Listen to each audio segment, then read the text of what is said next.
Hello, good afternoon. Welcome to Joy News. Today we're coming to you live from our studios in Kokumlemle. We're on DTT because we're free to air on DSTV channel 421 and Go TV channel 125. We are your home of independent, fearless and credible journalism. Coming up this afternoon, all is set for the Assin North By-Election, which comes off in barely 24 hours. Opposition NDC and the governing NPP are confident of victory. Also this afternoon, he suffered severe burns as a child during the June 3 disaster. Now a 20-year-old begging to survive. More in our Flats of Trauma series as he reveals people do not want him closer to them because of his completely disfigured face. Also, Isaac Ajao, crowned overall winner at the maiden edition of the Joy News Impact Maker Awards. We have details of 10 other persons making impacts in their communities who we are celebrating. We are live on Facebook, YouTube, Instagram, and Twitter at Joy News on TV. My personal handle is @Benana Aisha. Please stay for details.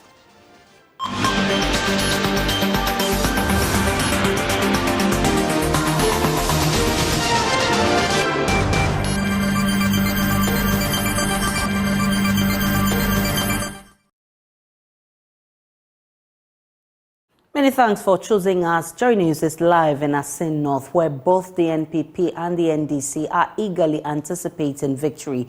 This election holds significant importance as it could potentially impact the composition of Parliament. Currently, the NPP holds 138 seats, including an independent candidate, while the NDC finds itself with 136 seats due to the removal of James Jachikwason. Richard Ahiangba, the communications director of the NPP, emphasizes the party's track record and dedication to the constituency's development will earn them the victory.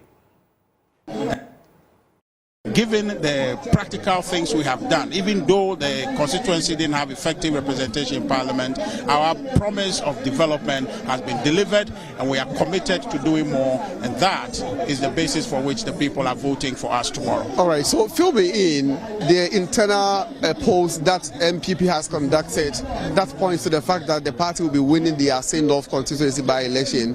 What are some of the details?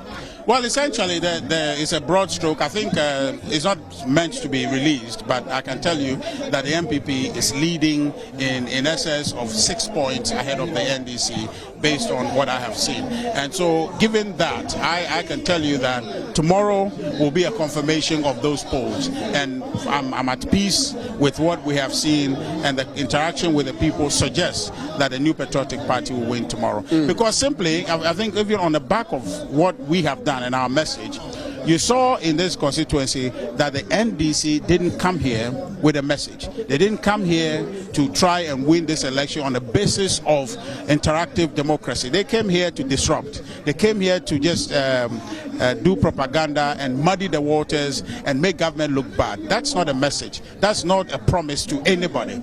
And the Assin North people have seen through the NDC that they don't represent any hope for them, and on the basis of that, they will reject them. They have rejected them. If you see, all around in this constituency, if you go everywhere, the visibility of the New Patriotic Party is loud. Yesterday, you saw on this speech how people came in the rain to support the New Patriotic Party. The NDC attempted to do a rally. They couldn't. Yesterday, I'm told they did something in the nature of a radio rally. That's not a party that is winning this election. That's a party that is losing this election. In response, Mustafa Ogban, the Deputy General Secretary of the NDC, is urging the NPP to gracefully accept defeat in the upcoming by-election. You've seen the Vice President in his effort to come and commission a project that was poorly engineered, the Astro theft. You've seen that he basically commissioned a lake. And so these are the issues working against the MPP. I've stated on countless occasions that they are living on a borrowed popularity because we don't have a problem with the MPP candidate. We have a problem with the MPP itself, and that they have filmed a candidate who himself will not participate in the voting process. They have filmed a candidate who have been a man on his own other than the political party. And the government doesn't have a good record in Assin North. the same as the party. Other than that, they won't go and look for a candidate who have never been part of their political process to come and represent them on a ticket. Beyond that, we feel that they are engaged in vote buying, which you are aware. You've granted some interviews and you send the people talking themselves. But they have stated rightly that they will take the money and they will do otherwise. Whatever proofs the MPP have conducted was at the back of their money sharing, and that the people are really going to vote for the NDC and tomorrow's voting. What is disturbing, Aisha, is that we have picked up strong intelligence of the MPP's motive to introduce violence into the election. All that we are saying is that we are simply pleading and asking the IGP and the Ghana Police Service to up their game and take full control of the election. They have rather accused you of creating chaos and violence. And Richard Ahiagba, who spoke with us earlier, says that hasn't resonated with the people at all because they are still rooting for the NPP. How do they react to this? What we are more concerned about is that unfortunately we are not in the position to overlook any form of intimidation. We are not in the position to make ourselves victims of any form of misconduct, and that the NDC will defend ourselves and our people. The Ghana Police Service is given and included with the power to protect all of us, protect the MPP, protect Ghanaians who will vote, protect the Electoral Commission. We will simply expect the IGP and the Ghana Police Service to do that. Now let's go live into that community. Our correspondent Richard Kojonyakon has been engaged in the constituents to actually gauge their sentiments regarding the elections. Here, they welcome everybody. Whether it's MPP, it's NDC, LPG, wherever you go, they welcome you well. You know, so tomorrow we'll decide. Tomorrow we'll decide because it's something like a David and Goliath fight.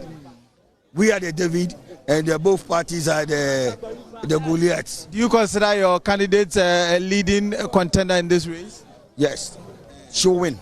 What's the name of your candidate again? Yeah, Enyonam. She'll win. She'll win the election. By what margin? What margin? For that one, I won't be able to say it. It will be a close margin. It will be a very close margin. So it will be between your candidate and which political party? Because honestly, it will be between the three of us. We cannot rule anybody out. So any of them can win. Fantastic. Anybody can win. But we believe that we will win the election because we stand a better chance than the two major parties. Because the people are fed up with this MPP and NDC. When you go to them, they will tell you that we are no more interested in this MPP and NDC.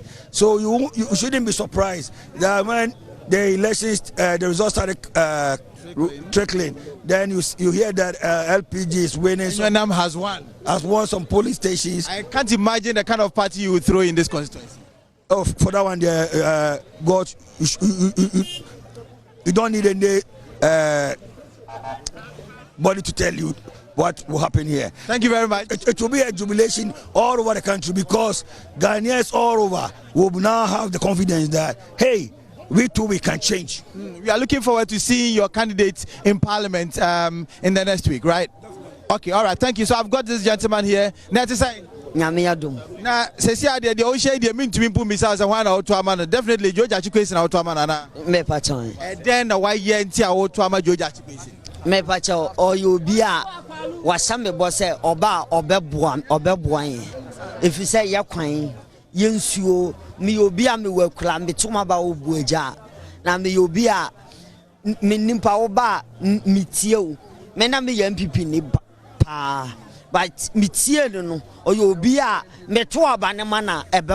What I can say is that the MPP has done a human job. That is, people are saying that, oh, because the election is coming, that's how come there is a project ongoing. But as you can see, last weekend the national TAF was commissioned by the vice president. It's not accurate to say that because there is a by-election, that's how come there is infrastructure development. As we speak, there is Agenda 111 ongoing, which, as you can see, it is progressing steadily. What I can say for now is that Mr. Chasopoku has been with them. Chasopoku is winning, definitely winning. We'll be getting more from that constituency in this bulletin. Right now, the LPG Marketers Association are warning there could be queues at gas and petrol stations if the strike of petrol tanker drivers is not resolved by Wednesday. Tanker drivers have declared an indefinite strike over poor roads leading to their depots. Listen to Vice Chairman of the Petrol Tanker Drivers Union, Sunday Alabi, explaining reason for the industrial action. The issue is our road to our depots from GTP roundabout to Pum Junction. All the depots are located there. And then Kumasi Depot, the Bosk Enclave, the routes, it's not good there. Takrari, so that's why we are embarking on strike. The call now is to the roads ministry or who exactly to fix the roads? 2017, we visited the president at the Flaster House and we complained about our bad road networks. And he asked the road minister to see to it that he construct the road for us. How is the poor roads affecting your work as tanker drivers? As tanker drivers, it breaks our springs, it bursts our tires. And anytime you get to the depot, they do preload inspection. So when they see that your spring is broken or your tire is burst, they will not load you. Before you go and fix those things and come back, it happens again.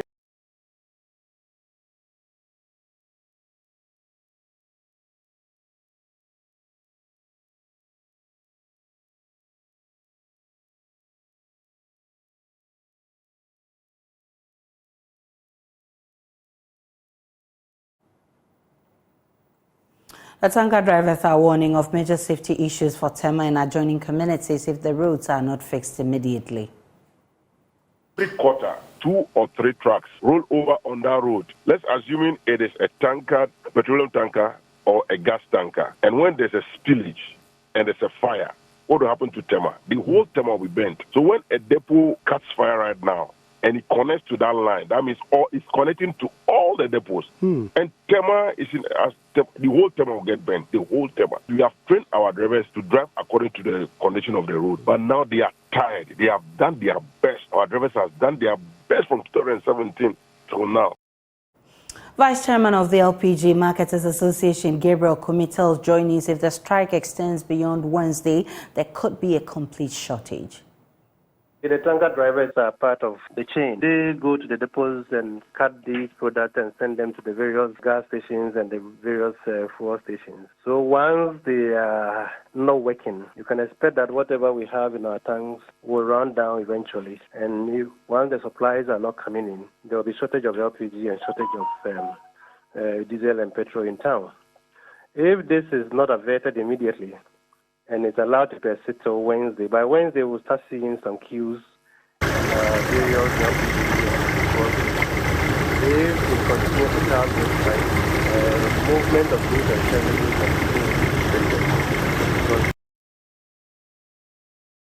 We can now go live to Tema and speak with our correspondent Elvis Washington. What's the situation at the depot now? Have the drivers truly laid down their tools? So certainly, if you come to the depot here, where in fact this is where most of these tanker trucks actually load their consignments from. If you come here ordinarily on a normal working day, you see scores of tankers parked along the shoulders of the road. But today, if you come here, the place is quite empty. You can tell that indeed there is nothing going on. Most of the drivers are gathered at their national office, where they have indeed intimated that they are not going to work until the situation is addressed. Indeed, this morning, we were taken on a tour on this very road by the chairman, the national chairman of the association. And indeed, if you come on this road, a section of the road has even been actually cut off, that there is no thoroughfare from the Valco roundabout through to Pong, where there are scores of oil depots along this stretch. There are about 6 oil depots, which includes the Tema Oil Refinery, the Shell Petroleum, COT, Blue Ocean, Quantum Oil, I mean, among a few others, but fuel trade among others. All these oil depots are along this very stretch, and the road is quite bad, such that a car or a truck would have to move in a very slow pace on this very stretch. And indeed, could there be a rollover where a tanker falls? It will mean disaster, because most of these fuel trains are very much closer to each other, and the situation here, the roads here are very, very bad. So the drivers are saying that they are not going to work until such time where the situation is addressed. Indeed, somewhere 2021, a sword was cut on this road by the road minister, where he actually mentioned that there is going to be the construction of this road immediately. Yes, indeed, if you come here, you will see that a section of the road has actually commenced. The contractor was on site, started something, but for whatever reason, it's been truncated. There's nothing going on. If you come here today, even the places that the contractor started, it's become a death trap for these drivers. If you are moving at night and you fall in any of these ditches, it's also another disaster. But I have with me the chairman of the national chairman of the association to throw some light on this very situation. He's saying that they are not going to return to work, even if the president should plead on them. And they are saying that they are not going to go to the Flagstaff House today, invite them for a meeting, because on several occasions they have actually been invited, for which reason nothing has come out of it. So this time round, they are going to walk through their action until such time where they see a proper action on site where business is going on here. Chairman, good afternoon. Good afternoon, sir. Yeah, welcome to joining. Thank you. So you were saying that until such time where you see a contractor working vividly on the road, you are not going to reverse your action. How true is that? Yeah, exactly so. Because enough is enough. We give the authorities a lot of respect. And always when they come to our aid, they plead, right? Oh, George, talk to your people. We'll start doing something. And as a good citizen of this country, we listen to them, okay? And I will plead on behalf of my drivers. When they start work, immediately we start supplying. Then you will see authorities going back, sitting down. Then when it happens that way, it looks as if you've been the leader and you have taken something from authority. You get the point? So they're always looking at you in a way. You get the point? So this time around, what we are saying is, we have seen authorities' commitment on the road. That indeed, the road network to all the loading depots, Takoradi, Kumasi, Bope, and Sema, okay, started doing something on it. We will also put our trust down. So the situation is not just limited to Sema, but no.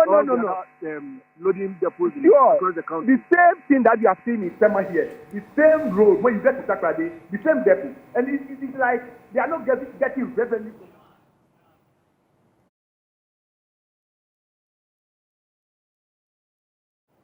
The NPA has since declined to comment publicly on the matter, now with leadership saying they are engaging at the highest level to resolve the matter. We'll bring you further details later in our bulletins. Now to some flood issues. He suffered severe burns as a child during the June 3 disaster 8 years ago, but is now a 20-year-old begging to survive. That's the story of Solomon Akrigu. He says his completely disfigured face has complicated his woes as he's unable to stay outside on a hot day. He fears even marriage will be a problem because people do not want him close to them. Here are excerpts of Maxwell Agbagba's report as we continue our Flats of Trauma series.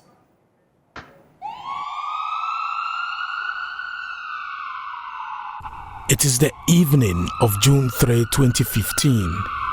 Flood water has displaced fuel from the storage tank underground at the fuel station at Circle.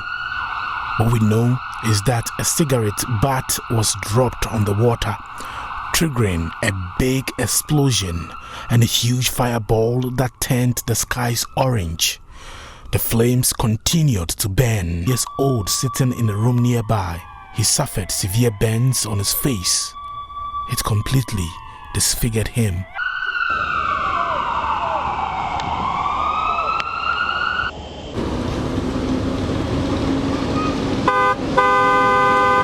Eight years later, on a Monday morning, I meet Solomon at East Legon doing what he does every day, begging for alms. That is his only means of survival. He used to sell air freshness but lost his capital when a friend stole his wares. Begging on the streets of East Legon is very difficult for him. Sometimes he gets nothing even after begging the whole day. He says Some drivers do not want to see him close to their cars because of his disfigured face. He tells me about an incident where a man asked him to remove the mask he was wearing and stop begging on the streets.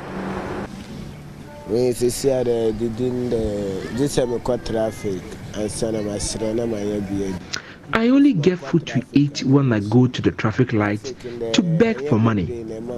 Many people do not give me money there. Some of them sack me when I get closer to their cars. Some of them think I am wearing a mask. A man once told me to go and look for a job and stop wearing the mask. A lot of people tell me that.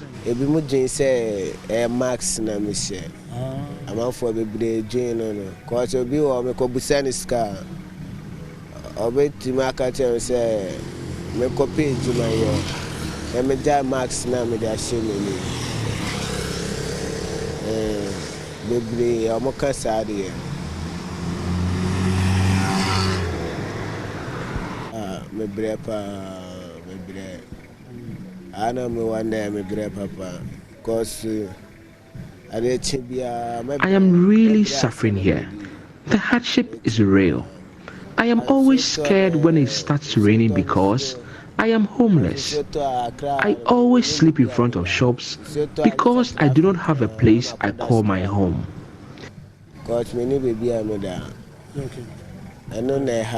Solomon's parents separated after the fire destroyed their house at Seko. He fears no woman will be attracted to him because of his disfigured face. He says marriage will be difficult because no woman is attracted to him. I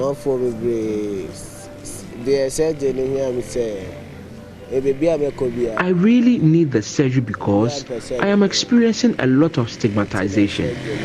People do not want me closer to them because of my disfigured face.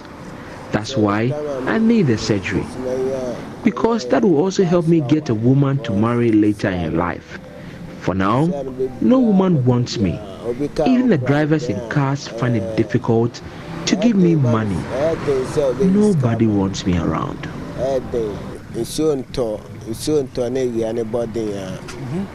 When the sun is out and hot and the light hits my face, it's really painful. That's why I need help.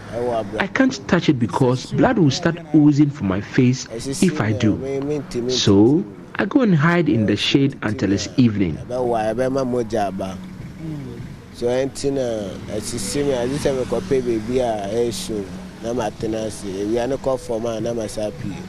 He's pleading for a job as a tiler and is also begging for assistance for plastic surgery. There are many Solomons out there who are living the trauma of the June 3 floods. Victims of the disaster, including Solomon, are yet to be compensated.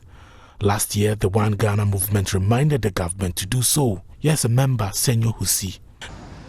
As expected, authorities trooped in to this very space and on the streets, promising, as usual, to bring perpetrators to book. 7 years on, no one has been held accountable for this very avoidable disaster. The government of the day and the government today have all but paid lip service to justice, accountability, and commensurate compensation for victims. The One Ghana movement has since 2017 been pursuing justice for the persons affected. One of their lawyers, Samson Ladi Anyenini, led the matter in court in 2018. The case is still pending. He says it has been a very slow process. Because there have been what we call interlocutory processes in the course. But just very recently, we seem to have cleared some of the hurdles. So actually, we're in court, this week. Apart from the plaintiffs that were mobilized by One Ghana movement, we know, as a matter of fact, later, as we discovered, that there were many more who were affected who are not part of the suit in court. Some had left to their villages, some had left to their hometowns, various places. It's unfortunate that the law has a limitation period within which you can take a suit. And in excess of 5 years, you don't have that opportunity. But I believe that even for those who are in court, the state could look at this more carefully and see what could be done to everybody. For as long as there will be evidence to show that somebody is suffering as a result of what happened, I think that the state could look at being the father for all kind of thing. Many continue to live through these dangerous floods of trauma, and others are scarred for life. Maxwell Awagba, Joy News. Well, Joy News has been celebrating ordinary people making extraordinary things in their community. And this Friday, we awarded the best and 10 other persons doing some wonderful work in their communities. Here are excerpts of what transpired on Friday. It was a night of celebration and recognition. One after the other, they were called on stage and their efforts duly acknowledged. 10 of them in a Lifetime Achievement Award. General Manager in charge of Joy Brands, Fifi Kumsin, says the Joy News Impact Makers Award is not only about recognizing the efforts of persons making positive impact in their communities, but also to inspire others to do same. Through our features and documentaries, we speak truth to power and hold governments to account, done in the supreme interest of the public. The power of one person to change the world should never be underestimated. Often, it is the small, everyday acts of kindness and compassion that have the greatest impact. Channel Manager of Joy News, Kweku Suprepra, says Joy News will continue to project the works of persons who are helping to mitigate societal challenges. Souls, to bring smiles to the faces of people. But they need to be known. They need to be seen. Their good work needs to be exhibited for others to support them. So at Multimedia, we would offer that platform for them, to tell the rest of the world what they do and how far their investments go, so that others can support them, hold their hands as they continue to make tremendous impact. Well, Gifty Auntie Foundation has donated some items to some winners of the maiden edition of the Joy Impact Makers Award in recognition of their remarkable efforts in supporting girl-child education. I happen to be one of the judges for Joy News Impact Makers, and Saturday I was there to see the beautiful ceremony of honoring them, and there are two particular people who stood out for me, who were particularly taking care of girls and promoting girl child education and women empowerment. So I decided to support them, and one of them is Reverend, and who is doing amazing work. I know of his work in Bolga, specifically in Nyaba, in the Upper East region. So I decided to support him, also give him something extra aside what Joy Impact Makers, has given him. So that's why I decided, I have a foundation, the Gifty Auntie Foundation. We have a library project. We also promote girl child education, and we pay for fees of some of these girls. And then also I am influencer for Trillium Ghana. So I spoke to them, and then they decided to support me. As for the books, I have a lot. Beginning of this year, I gave 2,500 books out to all the regions, 100 to each region, and it was amazing. And then, of course, L'Oreal West Africa gave me these hair products. I took some to the Eastern region about 2 weeks ago, so I'm still distributing, and I gave them some. And then the bags, Ashfom Ghana gave me the backpacks, so I gave them 20 pieces, and then, of course, the drinks and the water for them to add, just to let them know that we see them and to encourage them to do more. Reverend Father Andrew Campbell, an honoree of Joy News Impact Makers Lifetime Achievement Award, is urging stakeholders to support his efforts to rescue street children and lepers. He wants to make sure that his work is still done while he's away. He was speaking at a donation made by Father Campbell Foundation to Accra Children's Hospital earlier today. Through various means, helping the children here, helping Cordia Bay, helping the street children, helping the lepers. So we started this a long time ago, and I wanted to continue. So I want to make preparations to be able to continue this work even after I'm gone. That's why I started the Father Campbell SVD Foundation, is to continue the work that I've started. There's so much work to be done. There's so many poor people and needy people, people in trouble and difficulty. So many children need help. And I don't want them just, not to be taken care of. I want my foundation to continue, as it were, touching their lives with the healing power of Christ. I cannot do this on my own. That I can't. And hospital bills have gone, and they've skyrocketed. They've gone high. So how do I finance my work? And I got the inspiration from Mother Teresa in Calcutta. She had co-workers and friends of Mother Teresa. She started that group and they all came to support her and help her. So I decided that I would start a group called Friends and Co-workers of Father Campbell, and meet every year, meet for our concert every year, come for donations and one thing or the other. And that will help me to be able to take care of all these people here. This is what I want to do. And as well as that, I've also got my vision for Waja. We have some land there, and I want to build a sports center and an event center. We have the land for it. I'm looking for sponsors that will help me, because once we have the sports center and the event center, that will bring in money, and with the money I'll be able to pay for the operations, pay for the treatment, pay for the school fees. So I need some people to come and help me to be able to do that, so that these children don't suffer.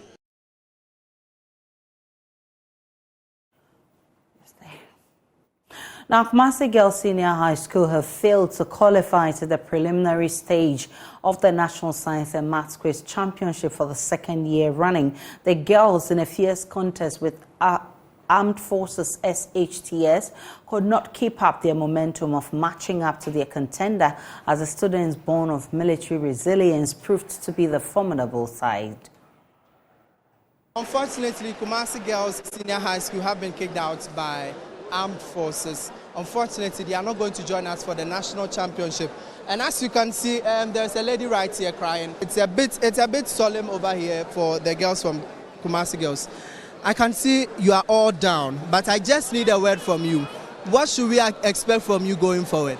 Although we didn't qualify, but we know that this is not the end of our journey. Yeah, that's what we can say. I know you've been trying hard all these years, but it keeps getting tougher. But what assurance do you have for us next year? Oh, we are coming with full vim next year. Yeah, that's what we can say. In fact, for me, I would say that this is the best performance I've ever seen from the girls. Looking at the training we had, in fact, we barely had nothing. And I can say that from the input, the effort that we tried to qualify, they have shown that at least they have something in them.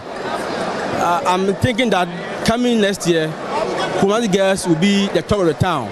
Will come with much effort and experience as well. I can see most of your girls are crying. Yes, they are crying because they know the capacity of the students on stage.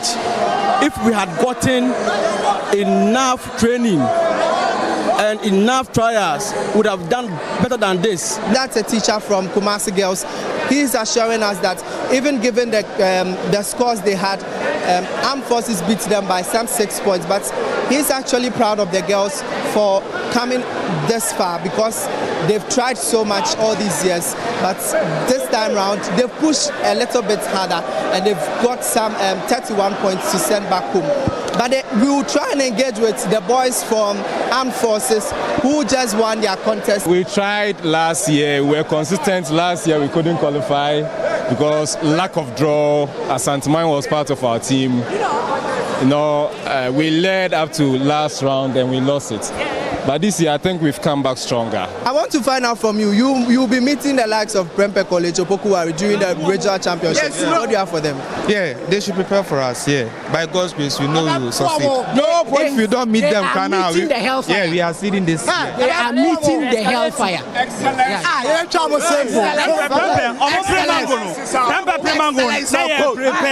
I realize you were kind of taking most of the questions. How does this make you feel qualifying? The feeling is very great, and then first of all, I want to give thanks to the Almighty God for making it possible, and then to all my coordinators and my friends. This year, we are coming live and colored. Yes. They are from Mango, but prepare. Yes. Prepare. Bass, my nigga. Bass. I'm on wait for yes. But we are coming live and colored. Massive high. We are coming. Owas, we are coming. Prepare. We are coming. Stupid, yeah, back. Presec. Yeah, back. Presec, yeah, back. Monjaya.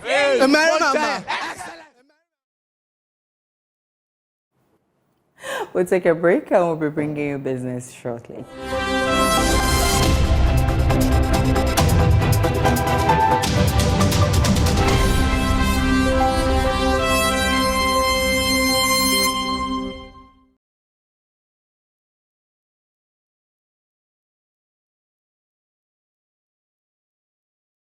Hi, welcome to Business. My name is Darryl Kwao. The Chartered Institute of Human Resource Management Ghana recorded some significant increase in income for last year. According to the institute, its income reached more than 600,000 cedis.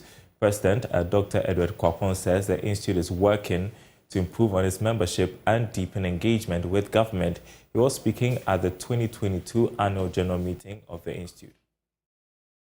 The institute recorded a net surplus of 664,219 Ghana cedis in 2022 as against 2021 net surplus of 311,882.94 cedis. This was an increase of 352,330.06 Ghana cedis, representing a 113 increase in net surplus. Here we looked at membership drive. The more members we have, the bigger the inflows. And so it has always been our ambition to increase our numbers, various categories of members.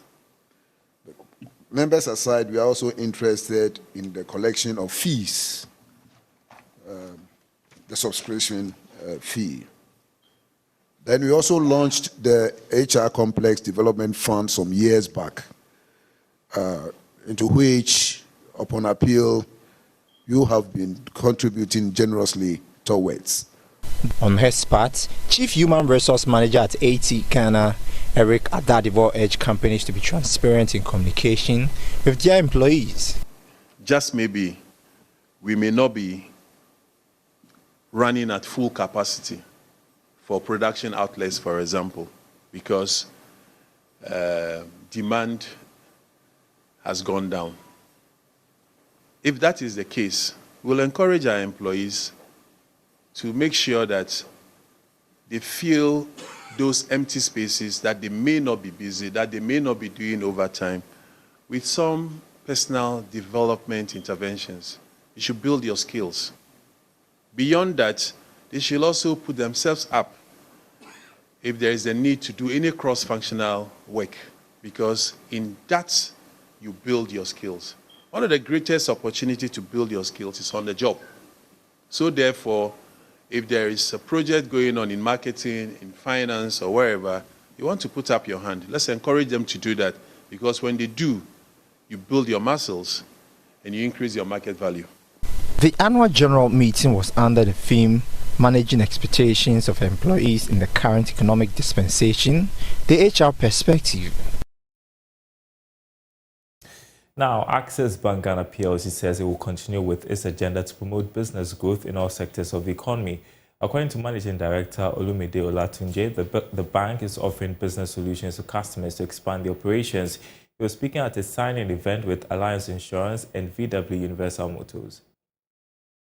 Under the partnership, customers can purchase any Volkswagen Universal vehicle of their choice through a specialized Access Bank loan facility, which will then be insured by Alliance Insurance. So we support German-owned businesses. We give them facilities at discounted rates. If If you want to know more about it, speak to Max or speak to any of my colleagues here present. A lot of management staff in Access Bank are present here today, and they can tell you a lot about it. And we have several testimonials from our customers in Access Bank. At the signing of the Memorandum of Understanding, Chief Executive of Universal Motor, Subi Akkad, extolled the partnership, saying Volkswagen and its spare parts in Ghana have come to stay. As I said, to launch the industrialization of the automobile industry, there was an auto policy that has been set up by the government of Ghana in collaboration with international professionals.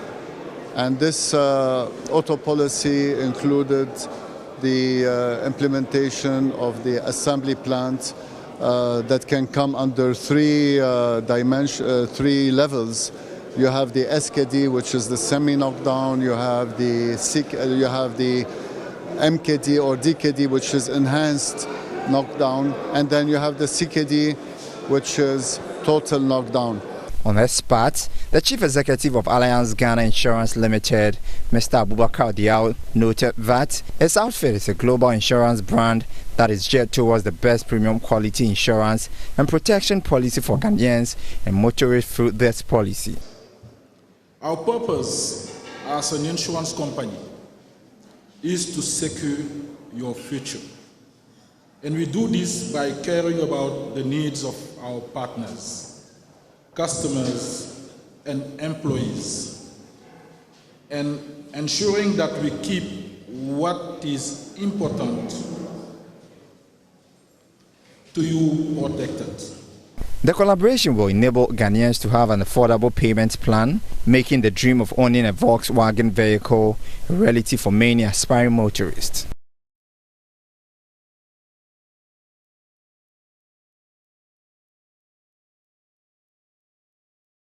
And that's business. Thanks for watching. The news continues after this break.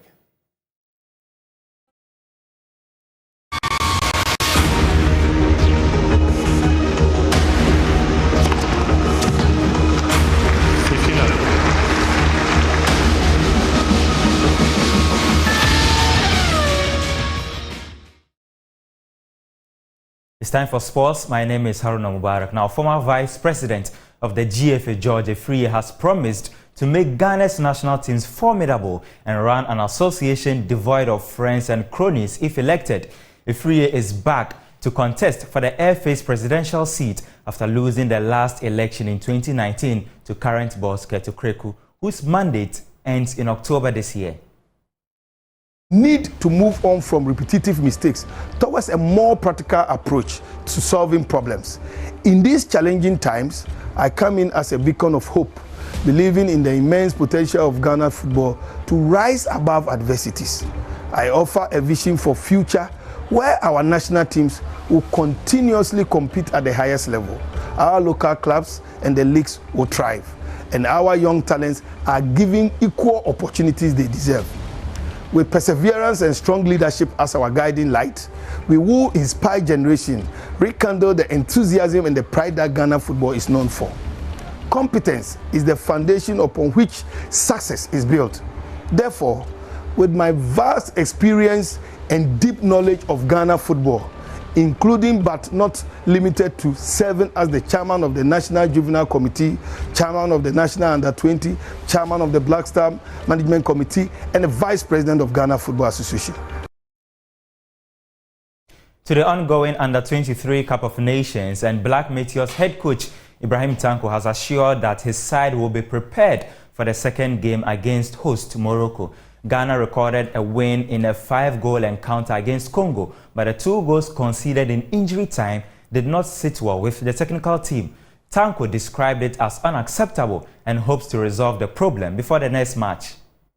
I think I'm happy we have 3 points, but at the same time, I'm very angry about my players.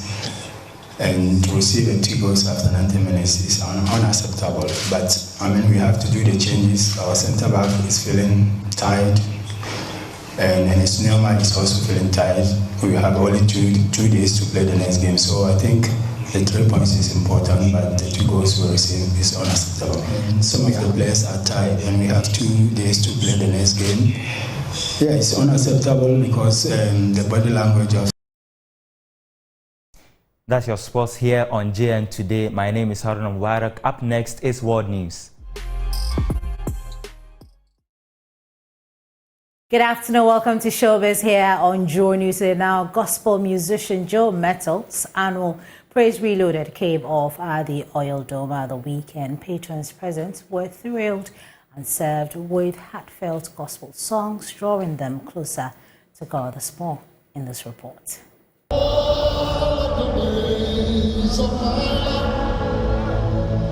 Lights, camera, action.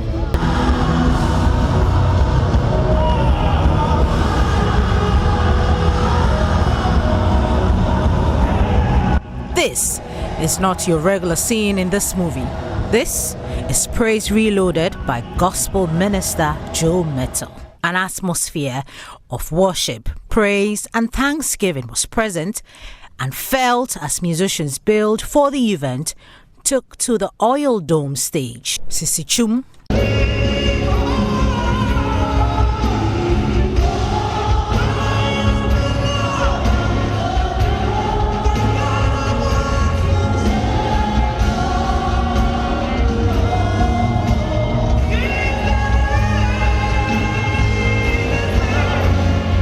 Dunsino Yekan.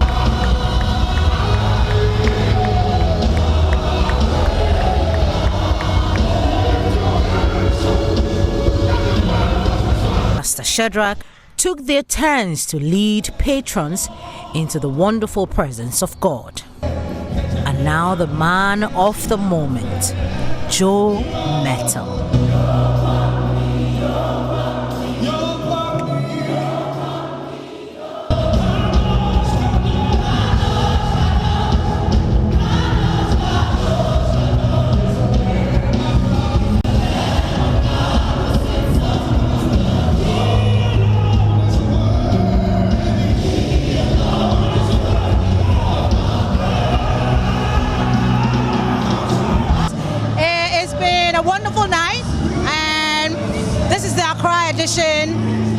I am very excited to see gospel musicians, gathered. You're here for Joe Mettle. I saw him on Messi and all of that. How do you guys do it? That, connection. Unity is the way to succeed. Unity is the way to break through. Unity is the way to make the impact. So we are united. We're a united force. We are showing love to each other. And we are here to support our brother Joe Mettle. What do you think of the show? Amazing turnout. The whole drum is full. It's a ticketed event, gospel ticketed event, and the whole place is full to the glory of God. And we thank God for the impact that Joe Mettle Ministry is having in Ghana and all over the world. Hey, how you doing? Doing great. Praise Reloaded, Accra edition. What do you think? It was spectacular. I had an amazing time. I had an encounter. There's more on this particular story in our subsequent bulletins. That's how we end Showbiz here on Joy News Today. Good afternoon to you, Aisha. Hello, beautiful Vicky. That's how we wrap up the bulletin this afternoon. My name is Aisha Ibrahim. Many thanks for watching. Log on to myjoyonline.com and updates will be there for you. Enjoy the rest of our programs.